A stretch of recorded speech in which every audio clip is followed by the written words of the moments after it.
the world changed on August 15th, 1971. So when I look at the world and say, why is it screwed up? Why is there such a gap between the rich and the poor? Why is real estate in a bubble? You can trace much of it back to 50 years ago.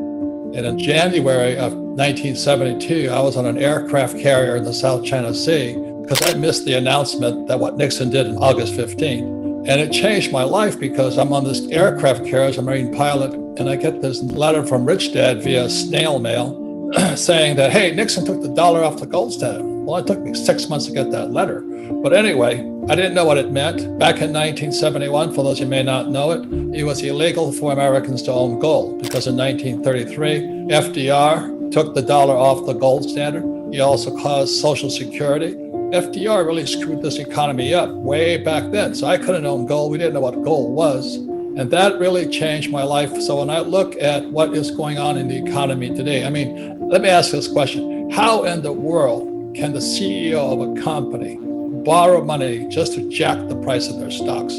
That's criminal. And why is real estate prices so high? And if you want to know why the rich are getting richer, the poor and middle class are getting poorer, our money is fake. That's what's wrong.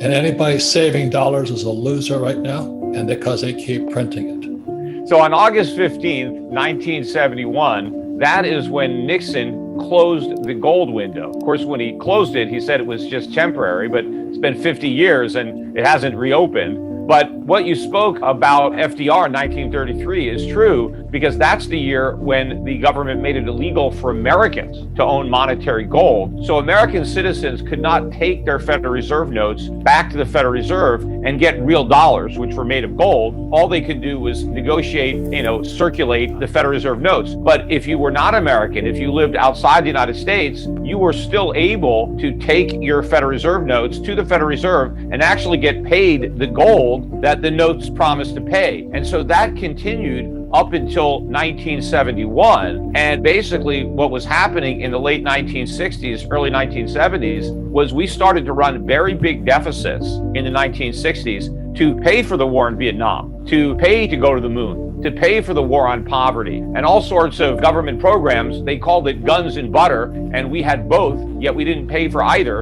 And so we ran these big deficits, and the Federal Reserve was then monetizing the deficits. Now we call it QE. They hadn't thought of that word back then, but that's what they were doing. So the Fed was doing QE to monetize all this government spending. We didn't have the gold, and our foreign creditors were suspicious that we didn't have enough gold to meet our obligations. So they started to show up at the gold window with their Federal Reserve notes asking for the gold. Well, we didn't have enough, and so we ended up defaulting on our obligations, because really Federal Reserve notes were promises to pay gold, and we defaulted on that promise. And so anybody who says the U.S. government has never defaulted on an obligation, that's not true. That was a massive default in 1971. And we've been on this fiat-based monetary system ever since. And I think this system is now on the verge of an implosion. And I think we're going to see this relatively soon, where the dollar now collapses and the world returns to the gold standard just without the dollar. Because when the world was on a dollar standard after Bretton Woods, it was because the dollar was not only backed by gold, but redeemable on demand into gold. And after we defaulted, the dollar lost a lot of value in the 1970s, about 2/3 of its value relative to the Deutsche Mark, the yen, and Swiss franc. But it continued to serve as the reserve, and it's a reserve currency to this day. I think that status is what's in jeopardy. How old were you when that? Were you even born yet? Yes, I was born in 1963, so I was 8. I don't think you were watching Bonanza, were you, when Nixon made the announcement? Well, gold is real money. My father taught me about gold a long time ago. In fact, before we went off the gold standard, my father was one of the few people who actually testified in front of the Senate Committee on Money and Banking against going off the gold standard.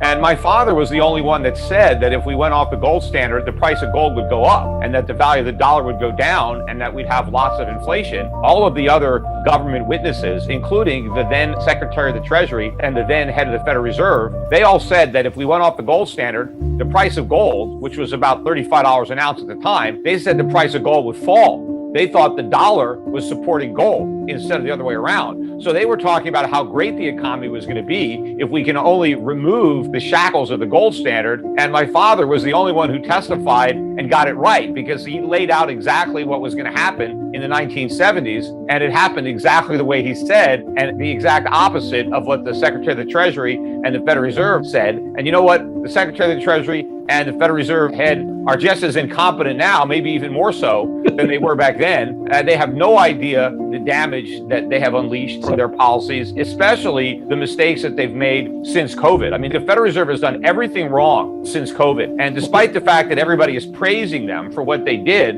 remember, everybody praised them for all the bailouts and all the stimulus following 2008. And they praised them when they bailed everything out after the dot-com bubble popped. But all those were policy mistakes. What the Federal Reserve should have done following the outbreak of COVID was withdraw money from circulation, allow interest rates to go up.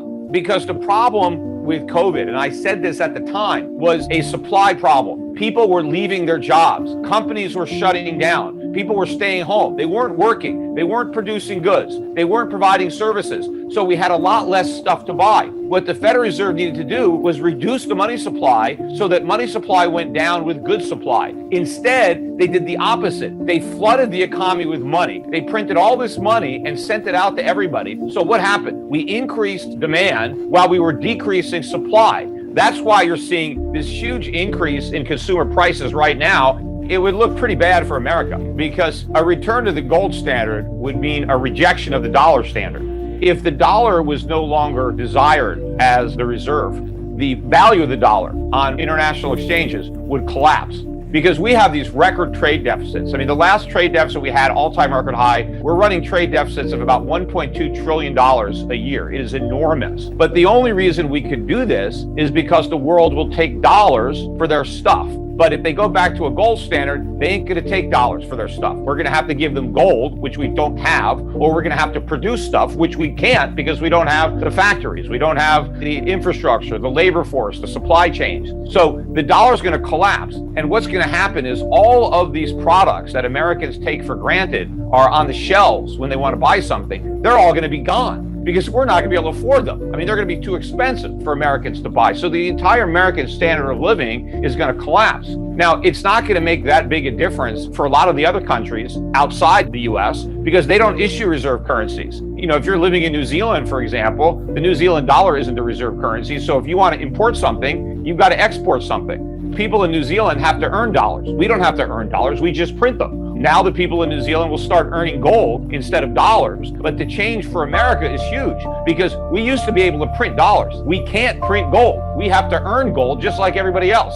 And that's a game changer for Americans. But it's also a game changer for people who have savings, people who are hoping to retire. If you think you're going to retire on a bunch of dollars, you know, you got another thing coming. It's the dollars that are going to retire, not you. You're going to keep on working unless you take action now to divest yourself of US dollars and dollar-denominated assets and buy some real things. Foreign stocks, property, gold and silver. You got to get out of paper and into actual things that have real value and that can generate real income. The U.S. will come out with a Fed coin in 2024. Now, that could be a rumor, as generally is. It's just forward guidance by the Fed. Bullshit, in other words. Would that solve the problem? That's just going to make the problem worse. That's just going to make it easier for the Federal Reserve to create inflation, because instead of creating paper currency, they just create digital currency. And you have all these lunatics in Washington. They want to use a Fed coin as a way for the Federal Reserve to put money right into the pockets of American citizens. See, they're tired of quantitative easing for Wall Street, where the Federal Reserve prints money so that Wall Street bankers can get rich. They want the Fed to print money so that everybody on Main Street can get rich. But the problem is nobody gets rich by printing money. You're just creating inflation. If there's a crash in that stock market, what's going to happen to the baby boomers? That's the big question. What they have to worry about is not just the crash of the stock market, because that could happen. But what's going to be worse is if the stock market doesn't crash, because the only thing that's going to prevent the stock market from crashing is the dollar crashing instead. And that's even worse if you're planning on retiring. So I think the baby boom is probably screwed either way, unless they act now and completely change their investment portfolios to be prepared for both a stock market crash or a dollar crash. They have to be prepared for either one. but the dollar crash is actually worse. So how will a dollar crash look different than a stock market crash, Peter? Well, in the dollar crash, the stock market goes up, but it doesn't matter that it went up because the value goes down anyway. I mean, go take a look at a chart of the Zimbabwe stock market. That market never crashed. It went straight up. The problem is it didn't go up as much as the Zimbabwe dollar went down. You could see the stock market going up, but if everything at the supermarket is going up 2 or 3 times as fast, you're not getting richer. You're getting poorer, even though you have a higher net worth in dollars. Look, there are lots of billionaires in Zimbabwe. There are trillionaires in Zimbabwe. Who cares? I mean, you're a trillionaire, but you're broke because the money isn't worth anything. So if you think you're going to retire because you got $5 million, $10 million, you don't know. What if $10 million is what it costs to buy a cup of coffee? You can't retire on 1 coffee cup. The worst thing you can be in inflation is a creditor. So you want to be a debtor. In deflation, it's good to be a creditor because the value of the money goes up. And if the borrower defaults, you get their assets. If you borrow money to buy a piece of property and everything crashes and you can't pay the loan back, the lender takes the property. He's got the collateral, so he's got something. But if the dollar crashes, the lender's got nothing. He's got worthless money, and you've got a piece of property that you basically got for nothing because you don't really have to pay back the money that you borrowed. You borrowed money that had real value, and you paid back money with next to no value. But the problem for a lot of people who end up owning their home free and clear is, what if something goes wrong? The maintenance costs are going to go through the roof, the cost of materials, the cost of insurance, and then your electric bill, all your utilities. Things are going to skyrocket in price. So you may not have to pay your mortgage, but your electric bill may be a lot higher than what your mortgage used to be. Don't save dollars because you're just a sucker if you do that. So save real money, buy gold and silver, and accumulate assets, real assets outside the United States that pay good dividends. And that during an inflationary time period, you want to own companies that can immediately pass on their higher costs to their consumers by raising their prices. So you want to have businesses where the customer is going to pay the higher price, because there are some businesses where if you raise your price, you're going to lose your customers. Or there's a hierarchy of needs, and there are certain things that people need, and they're going to buy the things they need before the things they want. And if the things they need get really expensive, well, they have to give up some of the things that they want. So I want to own the companies that are selling the stuff that people need, because that's where you have the most success at raising prices and still maintaining your customers. You need these inflation hedges. You got to get out of the dollar. You got to understand the enormity of the change that is about to take place and the profound impact it's going to have on the standard of living in the United States. The worst part about it is, though, the political climate for this crisis could not be worse, because capitalism has never been less popular and socialism has never been more glorified. And I think a lot of people are going to look at this financial apocalypse, really, that we're going to have, and they're just going to blame it on capitalism. They're going to blame it on the rich. They're going to blame it on the bankers. And they're going to say the solution is that we just have government do everything. Government needs to take control. Government needs to run all the businesses. Government needs to provide the jobs and all this. And so it's very, very dangerous, not only to be an investor, but to be an American. People should have a plan B or a plan C just in case. But at a minimum, protect your wealth.